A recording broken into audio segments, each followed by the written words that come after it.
FB tweet.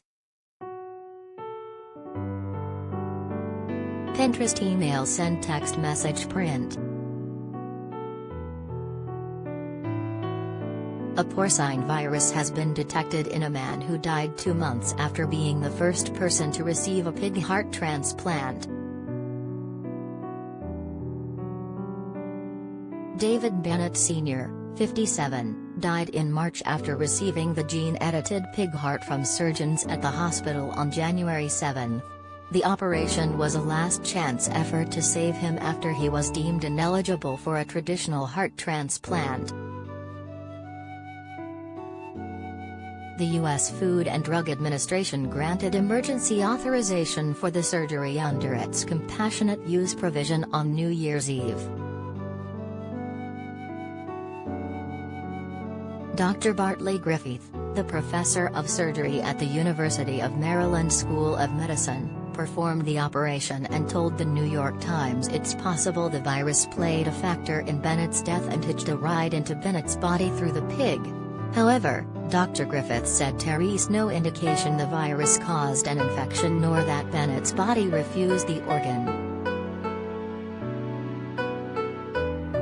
Experts said the pig was evaluated multiple times for the virus, but tests can only detect active versions and not latent ones that can lie dormant without detection. This doesn't really scare us about the future of the field, unless for some reason this one incident is interpreted as a complete failure, Dr. Griffith said, per the publication. It is just a learning point. Knowing it was there, we'll probably be able to avoid it in future.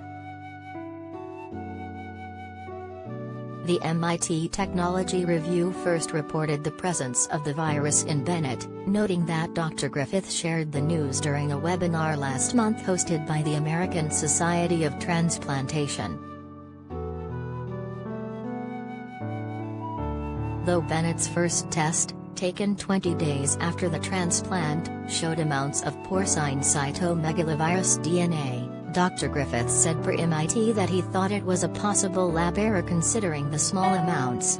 Still, by day 43, Bennett's health declined as increased amounts were detected after more testing, according to the MIT Technology Review. So we started thinking that the virus that showed up very early at day 20 as just a twinkle started to grow in time, and it may have been the actor, it could have been the actor, that set this all off, Dr. Griffith said, per the New York Times. Bennett was given cidofovir and intravenous immune globulin, IVIG, but it was unsuccessful as his new heart began to fail and doubled in size, the publication reported. What was the virus doing, if anything, that might have caused the swelling in his heart? Honestly, we don't know, Griffith told the Associated Press. Dr. Griffith did not immediately respond to people's request for commentary. Shortly after Bennett's death, Dr. Griffith released a statement and said, "We are devastated by the loss of Mr. Bennett.